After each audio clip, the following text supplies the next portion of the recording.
The Organic Enlightenment Process, Book 1. 151. The physical body is nothing more than a self-aware, genetically encoded flesh machine. It is a sense-based vehicle. It is the dwelling place of awareness. It is the temple of awareness. It is the only thing we, as first element being, truly have in this material world, even though temporarily. The true relationship between body and first element being is parallel to a relationship between a driver and their vehicle. The vehicle is not the driver. The driver is not the vehicle. The driver is eternal. The vehicle is temporary. The vehicle will break down and eventually have to be towed off to the junkyard. The driver will simply keep getting a new vehicle and keep driving around in circles until the driver realizes the destination is not a physical place that can be driven to in a vehicle. It may feel good driving around and seeing all the sights, but once you look up, you realize that you need a new type of ride. As a flesh machine, your body runs best when fed the proper fuel. Read the labels. 152. It is already easy for us to conceptualize our physical selves as genetic percentages. Half this, half that, and a quarter Canadian. It should be just as easy to view yourself as a composite of two elements, namely awareness and body. We already know how to view ourselves in such a way, and that's the hard part. 153. Natural goal of awareness. The natural goal of our first element awareness is to pass through this material dimension of the second element. How? The answer is in now. Time is not an element of now. When attention and awareness are together in the first element realm of timeless now, the material universe simply stops. Awareness then passes effortlessly between the unmoving, now frozen, original polarities. This does not mean that you physically will instantly pass between the polarities when you come to awareness. That happens when you are trading in your flesh machine after a long, joy-filled life of awareness. 154. At its simplest, the challenge is positive, passing through negative, and staying positive. That is the challenge of awareness.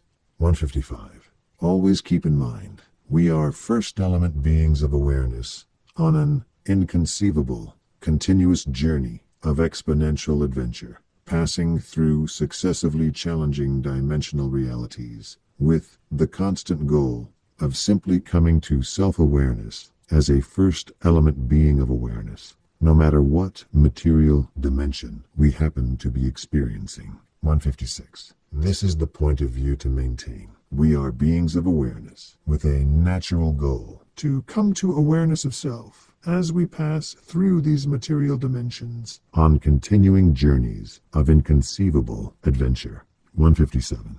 Technology had to get to this point before the awareness revolution could take off. Awareness is not dependent on technology at all. Awareness is simply grateful to technology for the metaphor and symbols they now allow us to use. Advanced technology in the minds of the common man exists in a realm of the mysterious and unknown, almost in another dimension. Functional mystery is so commonplace and accepted in our lives, the metaphors now might make sense. Only now has our human consciousness evolved to the level of semi-understanding or trust or faith that these mysterious techno-advancements can happen.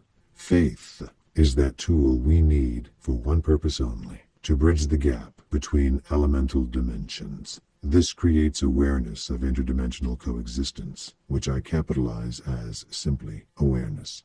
Awareness is awareness of interdimensional coexistence. 158. It is a lifelong open book test, not a class. We are not simply empty vessels, here to be filled with knowledge of this material world before we can return directly to source. We are first element beings cloaked in flesh. The challenge is to come to and live in that awareness as quickly as possible. Then the continuing goal is to live as long and joy-filled a life as possible in that awareness.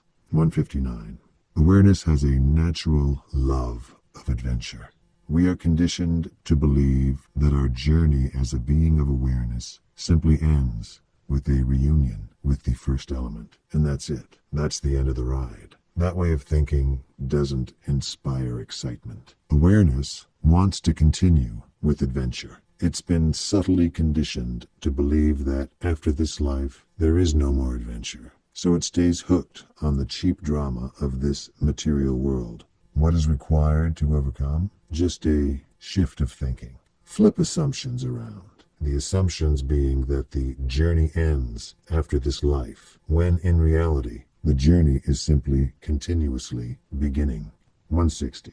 If awareness is focused, you can take symbol and metaphor to their ultimate end, the edge of concept, where there is nothing left to compare anything to, that for which there is no metaphor. Goal: to place awareness beyond word, beyond idea, beyond mind, and beyond this material dimension itself, taking awareness beyond the last metaphor.